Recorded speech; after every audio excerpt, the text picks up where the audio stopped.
Hello and welcome to Real Talk. I am Anele and we've come to my favorite time of the day when I get to hang out with all of you live on the channel where the stage is yours. Now, in case you were wondering, am I ever gonna quit? Hell no. Okay, then I can't sing this one. Will 5 to 6 p.m. ever be a dull hour? Hell no. Should you check other channels even during the ad breaks? Hell no. I'm sure by now you've guessed who's joining me in studio, Freshman of the Year 2015 for the hip-hop fraternity as a whole. This guy deserves a standing ovation. In hip-hop, they say standing ovation for all he's done, and he's just 20 years old. Ladies and gentlemen, boys and girls, we've got Nasty C in studio. Welcome. Thank you for having me. You know, I was watching all your interviews because I usually stalk people before they come on here. Yeah. And I was just like, oh my, he's so well-spoken. Like, Thank you. And I know for a 20-year-old, yeah. I was just like, yay, I must have my ducks in a row. And I found myself being nervous. That adds pressure now. It does add pressure to me shouldn't have said that I don't get shown up by a 20-year-old. And to you, because now I've told the entire country that. Yeah, now I have to watch what I say. Not quite. Okay. I'd like for you to leave here having started some beef, even if it's with a duck or whatever. So listen, 3 ages for me stick out when I think about you. 9, 16, 20. Yeah. 9, what happened? That's when I started rapping. That's when you started rapping. Yeah. And you say you started, well, you were intrigued by it because you used to catch a taxi home. Yeah. And in the taxi, they'd play hip-hop music videos. Yeah, they used to play a lot of T.I. videos. And you were like, I want to be... I can do that. I want to be watched by somebody else in a taxi. Some other kid. Some other kid, all right? But that's when you start rapping. And 16 is when you start getting paid for it. Yeah. How much was your first paycheck? I probably got like $300. Is this by for performing like in clubs? Yeah. Oh. That was it, yeah. Okay. And 20, why is 20 significant for you? I think this has been my most successful year in terms of like accolades and also just like the things that I've done at this age. And it's where I am right now, and I'm really proud of where I am. So you are aware that the reason, I mean, the media and even I or anybody else will pound on 20s, that you've achieved quite a lot for somebody who's 20 years old. Yeah. Subu Justin Bieber, sort of. You sort of, you can put it that way. Yeah. I can put it that way. Yeah. But let's go back to the relationship you have with your brother, because besides the, the videos in the taxi, it was your brother who was a hip-hop music producer. He used to produce house, actually. He used to produce house. Yeah. Ah, so then how do you then... He used to make a lot of house beats, right? Like right in front of me, and I never understood what he was doing or how he was doing it. Right? So then when I finally got that interest, to actually start writing something, I figured I'm gonna need a beat anyways. So then I asked him to teach me how to do it, and he taught me.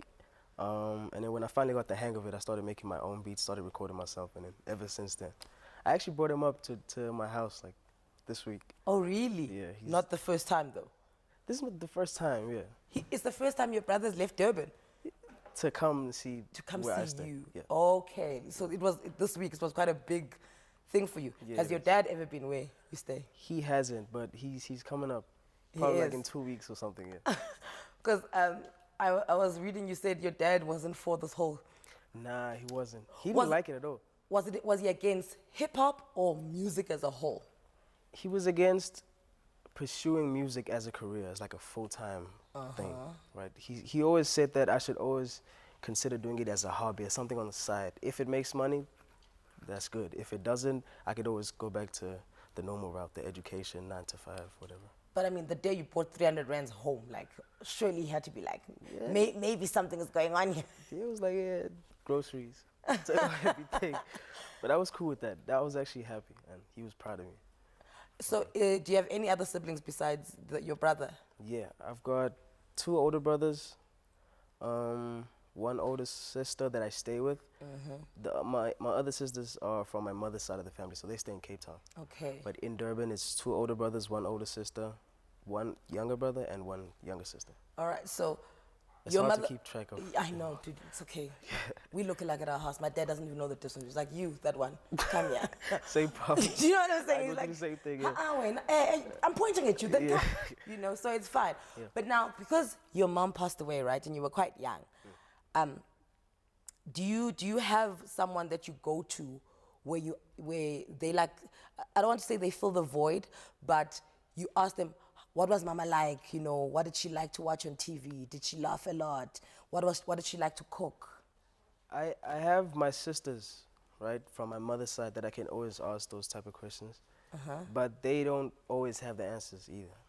So it's like, it's just really hard. I don't have anybody that could ever fill that void ever. So that's why I turn to the music and just like praying. That's how I keep myself like distracted or whatever. Like whenever I feel like I miss her, I just write something or something like that. But I don't have anybody that I could speak to on that level that could. And your dad, I mean, surely he knows her. Yeah, but we never really speak much about her. Like when we're alone in the car driving to somewhere, when he just fetched me from school, I'd ask him like a question or two, but I know it's like a sensitive topic. I'm sure it is. Because he's got somebody right now, so I don't want to pest him like that. Yeah. Okay, all right. So I have a theory, and listening to you speak, you know, you kind of solidified it, is that when you make it this big and you are this supported and this followed, and you are very followed by South Africa and the continent as a whole, you first have to win over your family. You then have to win over your friends, and then you win over your school. So when I read that, you know, the older boys used to protect you because they were listening to your music when you were like 10 years old. I'm like, this guy won long ago though. Tell me about that. It was really cool. My first year of high school, I was never stressed about being bullied, or you know how there's always stories about going to the toilets, you have to pay like 2 rands or something. Yeah. I used to never go through that, because before I even went to the high school, because my primary school was directly opposite that school, right? And my sister was already at the high school. So she made all the boys listen to my music and whatever. So by the time I got there, they were all waiting for me to actually get there so we could like battle or something like that. And as soon as I got there, we were cool with everybody. So like for Valentine's balls and spring flings, they were like, hey, yo, nasty. I always had to perform. Like any school function, I was always there. You were the one performing. Yeah. Therefore, your school supported you. Yeah. And then you started, you know, gigging in clubs, and then Durban supported you.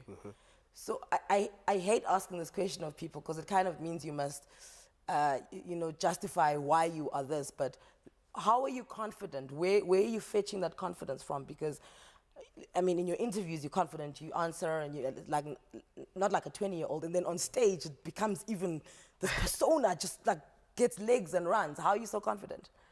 I don't know, I guess it's just me believing in myself and my music that much. I wouldn't say that I'm confident over anybody else, or I feel like I'm bigger than so-and-so. I never feel like that ever. I just, every time I get the platform or the chance to impress somebody, I make sure I put in 100%, no matter who it is. I remember you said, if it's a battle of egos, I'll gladly step down. Yeah, I'm not with When are you going to come up in battle?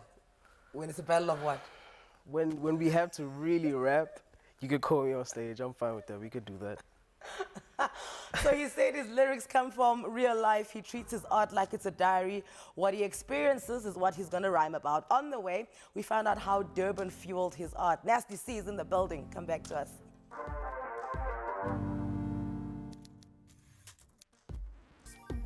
That was Nasty C teaming up with MT, young guys who are winning. That's what the song's called, Winning Without a Doubt. Welcome back to Real Talk. In studio, we've got Nasty C. So I loved what you said. You said that Durban, because that's what obviously where you grew up. Yeah. The beauty of Durban and its curse when it comes to music is that the industry is so small. You have to be all things to yourself. So you have to edit yourself. You must produce yourself. Record yourself, all that. So what is it that you were doing by yourself, for yourself from the very beginning? I was doing everything. Like, I made my own beats, wrote my own lyrics, recorded myself, mastered my own music, even though back then it wasn't really sounding that great. Got my friend to help me shoot music videos with a phone or a camera that we borrowed, edited myself, uploaded myself, pushed it myself, everything. And you were distributing it through Bluetooth?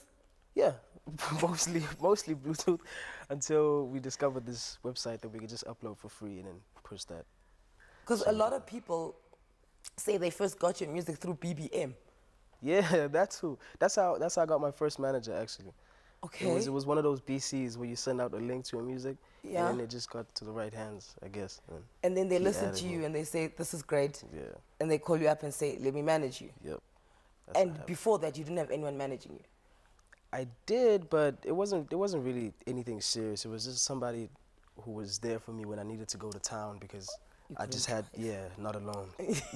I couldn't travel alone, so I needed like a guardian, almost kind of. So it was like an older friend before that. I wouldn't really call it a manager. So I know you said that you read a lot, and that's why you write a lot. I used to. You used to read a lot? Yeah. So when did you read, is it Awakening by Jessica? Yeah, Awaken. Man, I forgot. But I think I was in grade 11. I'm not really sure what year that was. Really. Yeah. I just got this app on my phone, Wattpad or something. Yeah. And I just started going through short stories and novels that you could download. What about that story would awaken your writing? It was the way, I don't know, the way the whole thing was structured, the story. It was about a girl who was half witch, half human. Okay. And her mother was like a full-blown witch, right? And her dad was human? Yeah. Okay. So it was just about the struggles that she had, which I think anybody could relate to, because sometimes our parents are from two different cultures, or religion-wise they're from two different, you know, and it's just like, it's very relatable, and it helped a lot with putting a lot of things into perspective in terms of how my life went and how I grew up, not knowing my mother's side of the family, only knowing my father's side of the culture, religion, everything. So your dad is Zulu? Zulu, Christian. And I don't even know what your church mom's my mom Xhosa, was. Veli She's says Xhosa most. Yeah, she's Xhosa. Xhosa women are the best hair. I'm just gonna put it out there. Yeah, she's Xhosa, yeah. And so, I mean, when you did the movie, because I know you did a short movie, like a short film about your mom, Veliswa, did that require you to then go into like follow her lineage and, you know, speak more to her family so that you could get, not necessarily about your mother, because we've covered that, just like where she came from? Not really, because the whole thing isn't really about my mother, or there's nothing in the short film that resembles my mother or anything like that. It's just that because so much was put into making that whole thing, you know, and how much I believe in it, I just wanted to dedicate it to my mother. Okay. It just felt like one of those things, just like to pay respect. Okay, so you say that you diarize your life and that's what you rap about. Yeah, so today, what's the date today? 11th of April. Yeah. Just one line. What has happened today that stands out for you that you would possibly rap about? And if you can. I'm here right now. This stands out. This is probably going to go into one of the songs where I'm just like flexing. Okay. Yeah. I was out there, real talk with Anele. Please don't forget my name, eh? I have to. I'll probably say it in another way just to make it sound like way cooler. Oh, so that didn't sound cool? No, it does. I'm saying. It's okay. I've got your first song here, Mr. Cool. Let's see how cool you really were when I bring out your first song. The song was called Get Going. Yeah. Oh, man. You guys don't have the song, do you? Sorry? You guys don't have the song? We don't have the song. My BBM has since died. Okay. as you can gather, but I've got the lyrics. Okay. Is he really, really looking for a dude that got attitude, boy, you smoke? Looking real tight in them tight clothes? Walking around like he's getting all the dough? Get going. Am I doing it right? Yeah, it's somewhat correct. How did it go, though? Is he really, really looking for the N-word, right? Okay. They got attitude, blow a heavy smoke, looks real tight with the tight clothes, and he's walking around like he's getting dough. Okay. Yeah. 9 years old, eh? 9 years old. What's going through your mind when you're writing at 9 years old? Okay, to be honest, at 9, I was just copying Lil Wayne and T.I. So anything they rap about, I rapped about, but tried to put it in a way that it sounds like I experienced it. Obviously, I hadn't smoked at that time, but I speak about smoke.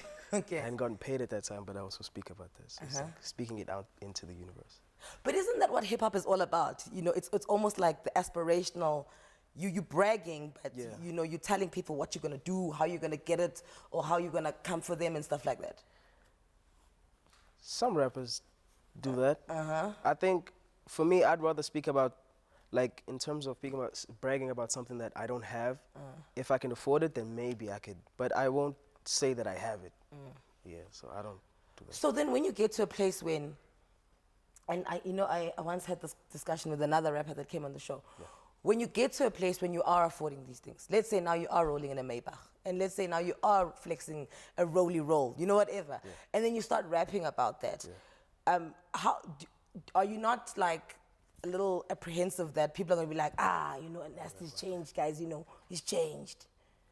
Well, if I was rapping about being broke when I was broke, can't I rap about being paid when I'm paid? Can't I?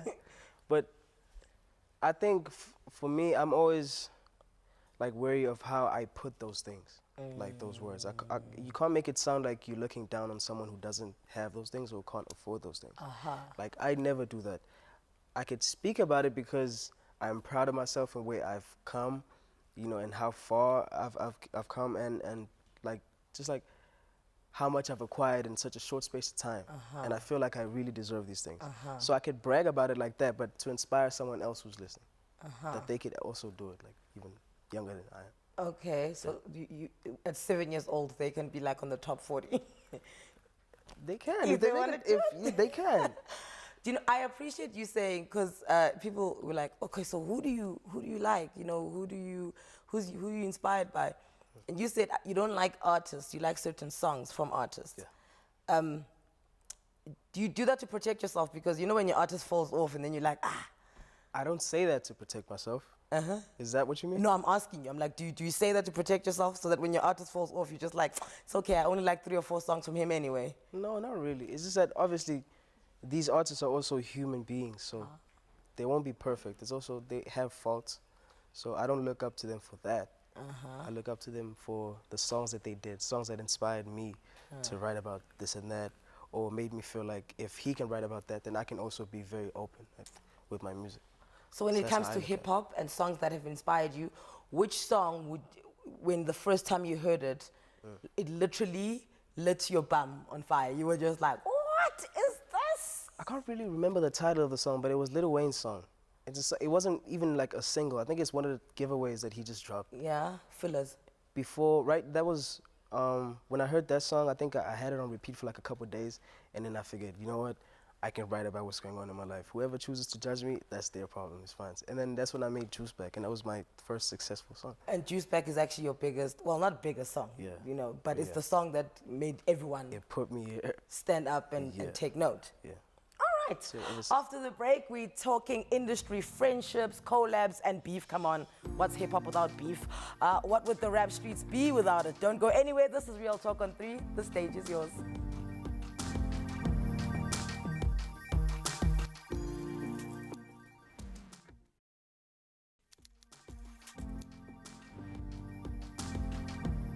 So the list of influential artists that Nasty C has collaborated with are the cream of the crop of the hip-hop fraternity.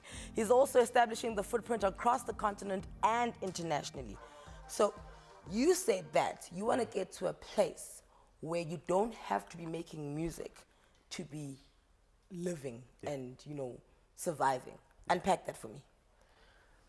Where I could just make a song based on how I feel and not feel like it has to be catchy. I have to speak about this and that because those are like the relevant topics right now so that people can get my song. I have to have this much 808 so that it plays in the clubs. Well, I could just make a song based on how I feel, and if it sounds right to me, it sounds right. I can just put it out like that while I'm still caked up on the side. I have to do subtitles for my... Caked up means you've got the money. So who do you think is like that, that they're such a big artist that they can do what they want, and because their fan base is that solid, they're still caking it up? Jay-Z. Jay-Z. Most definitely. He can make any type of song right now. He could put out a jazz song right now, and people wouldn't even like bash him for it because his fans know how far he's taken this whole rap thing. Yes. He doesn't really have to make music to survive right now. Okay, and obviously because he's done so many albums that have taken us through. Yeah, like he's done proving himself in the rap industry like that, and he has enough money to say, look, I've done everything. Right now I could just make music about my baby or my wife or whatever. I want to get to that point one day. You know that it has to come with a baby and a wife though, right? It doesn't. No, it doesn't. No, it doesn't. So you have an international quality about your music. And the beauty here is that I didn't say sound.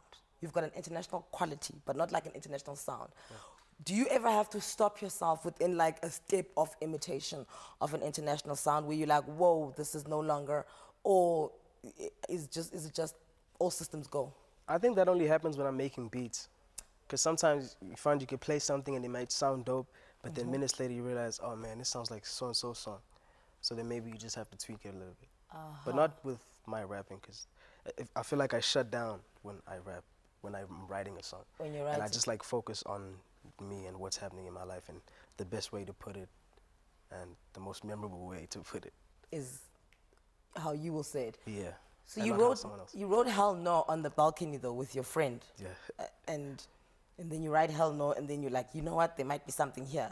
Yeah, and I ran upstairs. And you ran upstairs and then you put it down. Yeah. But what was happening in your day where you had to remind us, Ukuthi, hell no? I don't even know. Nothing happened really that day. We just had like a string of interviews and whatever. And when we came back, we were so tired. We were just chilling on the balcony. It was at night. We were just like speaking about how far we want to take this thing and plans and blah, blah, and dreams. And all of a sudden, I just had these lines just like raining in my mind. So I went upstairs. I played all the beats that I'd made recently, and I found that one, and I really liked it. And I just started writing. So how does you finally get hold of it to do like a house song? Did he call you? Did you call him? He sent me a text on Twitter, a DM. A DM? Yeah. Slipped into the DMs. Sorry. No. That's a dude. You don't put it like that. But yeah, that's pretty much what happened. And then he was like, I want to do a house song. Yeah. I think he sent me a clip. Oh. Yeah, he'd already done like the whole thing. Uh-huh. Yeah, and he made like a remix, but I think at that time it was still like a FL project, so it wasn't like a song, so he couldn't send it at that time. He just sent me a clip. I listened to it. I really liked it, and I told him to send me the song. And did you feel like, wow, finally my Durban people who like house and com can finally get a piece of me? I also like house music, but yeah, I felt like I made a house song on the album, Asleep. Okay. I produced that one, so I still have A that little part bit of yeah, a little bit of Babes What Do More in me. Nasty C What Do More. something like that. Yeah. Who were you most surprised to find out is a fan of yours? Who would I say? I don't know. Nothing really comes to mind right now, but a lot of old people. I know, right? I'd never expect anyone over 30 to listen to my music. You're hurting a lot of people right now. No, Because I'm I not know saying it's a bad thing. 45-year-olds taking their kids to hockey practice who's Like- screaming, hell no. It's always like weird for me when I hear someone that old to like telling me that they relate to my music and they feel like it's timeless or whatever or something like that. It always touches me when I hear that. And then it goes across the pond and a 6-year-old, you know, American girl is recording a video singing your song. Yeah, that also really got to me. I couldn't believe it when I saw it. I was like, what is going on? And she knew every word. I saw To the like song. every single word. Yeah, it's crazy. When you opened for J. Cole, ne? Yeah. And Sizwe, you know Sizwe Dlomo, I ask him for all my hip hop stuff. I'm like, hey, who's this? What's going on there? Film in there, because I really only know Jay-Z. So I said to him, so who was the best of the night? And then I thought he was gonna go, okay, J. Cole, and then he was like, Nasty C, and then J. Cole, and then, do you know what I'm saying? For Yeah. me, a lot of people are talking that you stole that night. Are you aware of it? A lot of people tell me that, but I don't believe it. Because I was going crazy when J. Cole was on stage. Oh, is J. Cole like one of your dudes type of vibe? Yeah. Okay. So, but then what does that do to you? What does it do to your self-esteem when people tell you that you were better than somebody you admire? It definitely doesn't boost it, if that's where you're going. It doesn't do that. I think, I don't know, I kind of reminds me that there's really people out there really listening to me when I'm on stage. And they're not just vibing out, just waiting for J. Cole to come on. Some of them were actually paying attention. Okay. And they realized the potential and stuff like that. That's important. So, French Montana, Ray Shremmerd, did I say it right? Yeah, you said, Ray you Shremmerd, said it right. and Omari Hardwick, he's the one that acts as well. Yeah. These are international guys that you've collaborated with. I haven't really collaborated with Ray Shremmerd. So why does his name come up when I search your name? They were playing NDA, one of the songs I dropped recently, and they wanted to do a remix to it. But I don't know what happened to that. So how do you know they want to do a remix? Did they let you? Did they slide into the DM? There's a guy that we speak to. His name is Ed. He stays in the States. So he used to send me a lot of videos, chilling with them and like recording what they say and stuff and sending it to me. And Omari? Omari is really cool. We've made 2 songs already. One that went on my album. Yeah. I did one for his album recently, and he also sent me something to put a verse on like a couple weeks ago. And he's really cool. Like he texts all the time. So you guys are like friends? Yeah. Like, I guess it's weird how we're cool. and the show is owned by 50 Cent. Yeah. So you've got a third pass to 50 Cent if you really wanted it. Yeah, but I don't want to do that. I don't want to ever do that. Like, if 50 hears my music and feels like he needs to contact me, he should do that. So Other than that. secretly, we're sitting, because I mean, let's put this in the energy. Yeah. Let's say Omari's playing your song in the change room whilst they're shooting Power. Yeah. Is this the situation we're all hoping for here? And then 50's like, hey yo, home slice, who this? Yes, yes, that should happen one day. I wish that happens one day. All right. Yeah. So besides home slice 50, who else internationally are you hoping that they are walking past and your song is playing? Definitely Young Thug. Lil Wayne. Probably Drake, J. Cole, Kendrick. There's a lot of them. But those, mainly, yeah. And I mean, you've done some work with Davido, who's, he's African, but he's also pretty much international. Yeah. When we're looking at our continent, who you eyeing? Besides Davido, we still need to work like a lot more. There's also, I really want to work with Burna Boy. Burna Boy's good, yes. Wizkid? Yeah, Wizkid. YC, but we're working on that already. Okay. Olamide and Fino. Fino. Yeah, and Olamide. They're both from Nigeria. Fino, okay, I'm not aware of Fino, but you put him on the map for us. I give it to you. That is the task you're getting from us today. I accept it. I'll do it. Please put Fino on the map. Listen, on the way, we talk the Rock Nation talk. Of course, we're going to do that. That Rock Nation talk, bruh, it had so many of us packing our bags. I'm like, we're moving overseas, y'all. Nasty, we're coming with you. Stay with us. We'll be right back.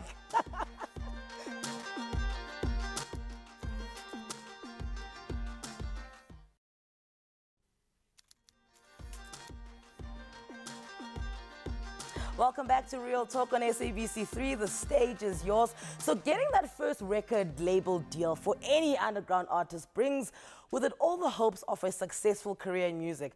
When Bad Hair Extensions was released, everyone in the industry agreed without a doubt that Nasty C, then a teen, was special. Really special. So this is how special you are. Rock Nation, which is it owned by Jay-Z? He started it. It's his label, and Kanye West is there, Rihanna's there. Those are the people that he signed onto the label. I think so, yeah. Yeah. So then you get a call from them. But the call first comes from Rock Nation Africa. Yeah, a representative. Okay. Yeah. And they're like, hey, yo, home slice. Put us in contact with Nasty C. Yeah, they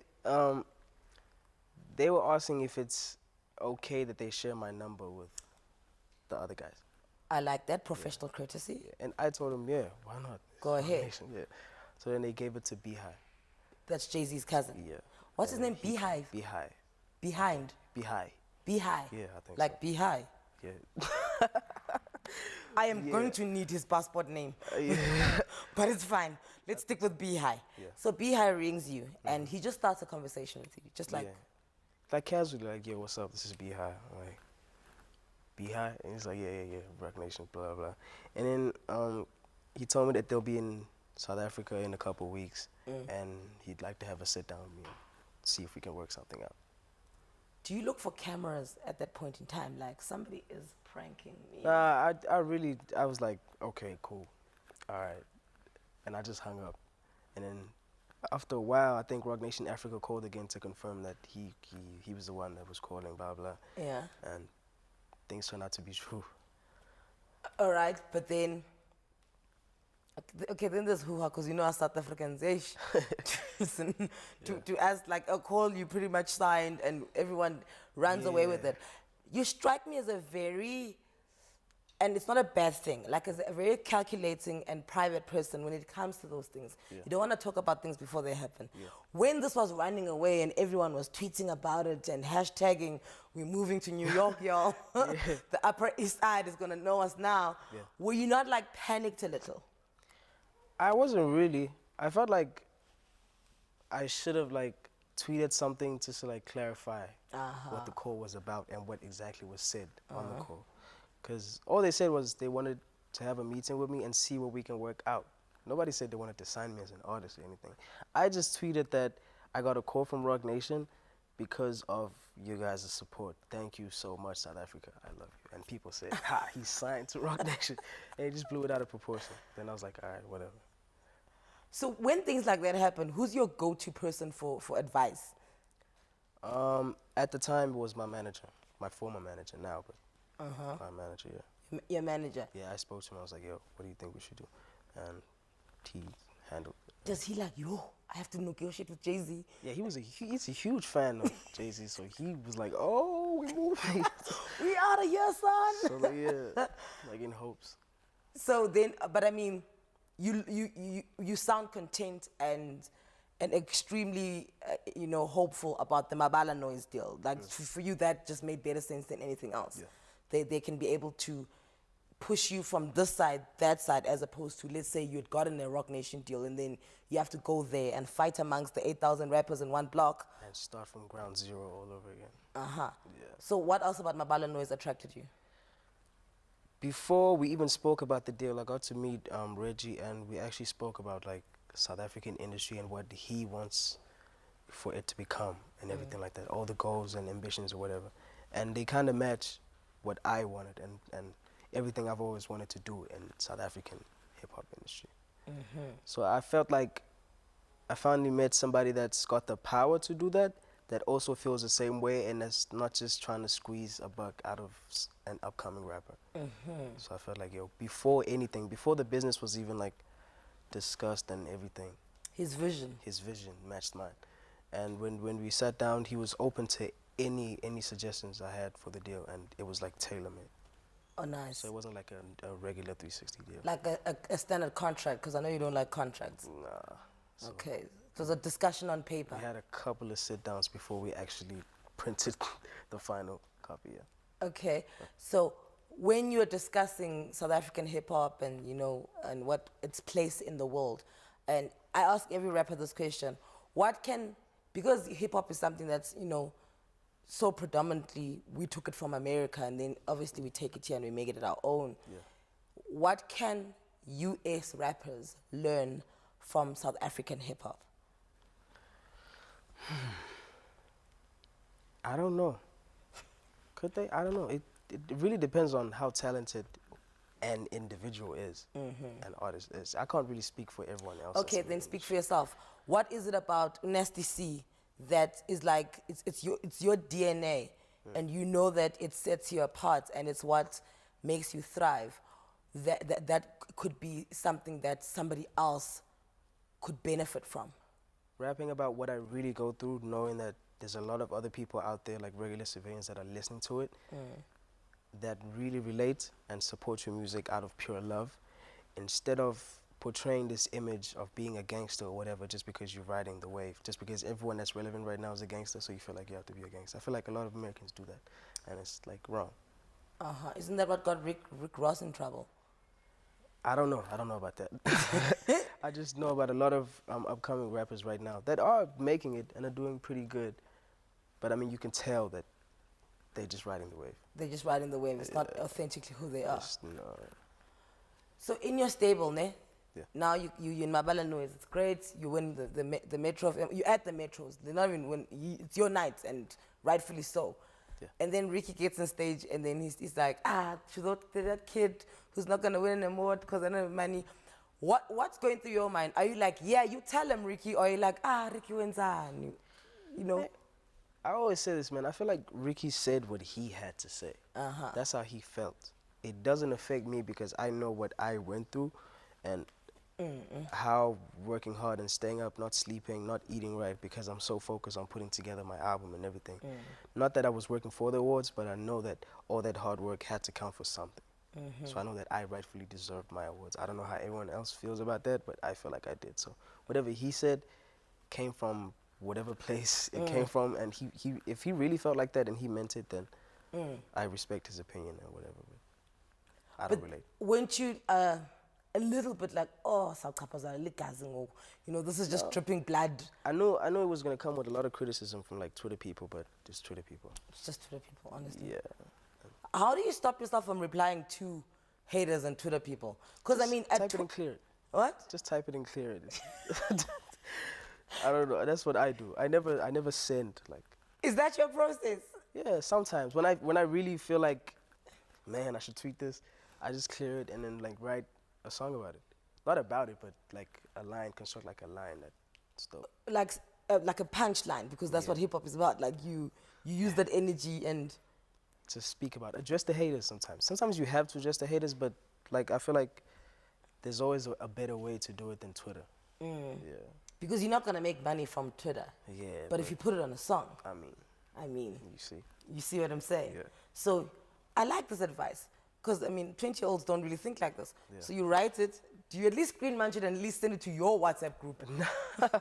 No, I don't even do that. I don't even tell anybody else in the room that so and so said this and I felt like saying that. No, I leave it like that. I'm just like, maybe that's just like that one person out of millions of people that could. But okay, what are you like when you're angry? Because really now you and I have been friends for 40 minutes and I feel like you never get angry. I do. I break stuff when I get angry. Not my furniture from at home too. Nah, so like what? Like plates, globes, I mean, necks? Because I can't really control it, it's just like an outburst of anger. I punch stuff. Like I know there's a hole in my door right now because I punched it. What was going on? I can't tell you that. But I got really angry. You got really angry. Yeah. Was it a business thing or a romantic thing or a relationship? I cannot tell you. It'll give it away if I tell you. Just say one word. Yeah, do you guys? So listen, the media is here. I'm pretty sure you've seen them lurking in the background. Those are not our stalkers. That's actually the media and some of the folks from SABC as well as SABC3. Later on, they're going to ask us a few questions. I don't know who the questions are directed to, me or Nasty. We're going to find out. After the break, we'll hang out some more with Nasty C.